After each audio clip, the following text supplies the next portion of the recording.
Anthracnose পেয়ারার মারাত্মক রোগ। এ রোগে পেয়ারার গায়ে দাগ বা ক্ষত সৃষ্টি হয়, ফল ফেটে যায় এবং শ্বাস শক্ত হয়ে যায়।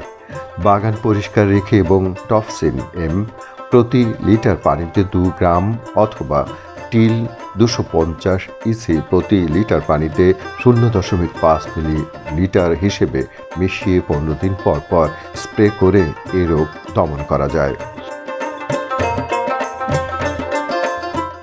আমাদের এটা গোকুল ইউনিয়নের ধাওয়াকলা গ্রাম। এখানে অনেক পেয়ারা চাষ হয় এবং অনেক জায়গা জুড়ে এই পেয়ারা চাষ হয়। প্রায় 40-50 বিঘা জায়গায় একটানা পেয়ারা চাষ হয়। এখান থেকে আমাদের আরো নতুন নতুন উদ্যোক্তা সৃষ্টি হচ্ছে এবং আমাদের এই এলাকার অনেক যুবক ছেলেরা এই কাজে যোগ দিচ্ছে। আমরা আশা করছি ভবিষ্যতে এটা আরো বাড়বে। এখন আপনারা দেখবেন যে বাজারে কিন্তু অনেক পেয়ারা কম, কিন্তু এর দামটা আবার খুব ভালো পাচ্ছে। এই বাগান থেকে তারা 4,000 টাকা মন হিসেবে বিক্রি করছে। আমরা আশা করছি এটা আরও বাড়বে এবং বাড়লে আমাদের কৃষকরা ইনশাল্লাহ লাভবান হবে। আর আমাদের উপসহকারী কৃষি অফিসার যারা আছেন, আমরা তাদেরকে নির্দেশ দিয়েছি যেন তারা আরও নতুন নতুন উদ্যোক্তাদেরকে সহায়তা করে এবং সার্বিকভাবে সহযোগিতা করবে। পেয়ারা বাংলাদেশের একটি জনপ্রিয় ফল। সারা দেশে এর যথেষ্ট কদর রয়েছে। এ ফলের চাষ কৃষক ভাইদের এনে দিতে পারে আর্থিক সচ্ছলতা।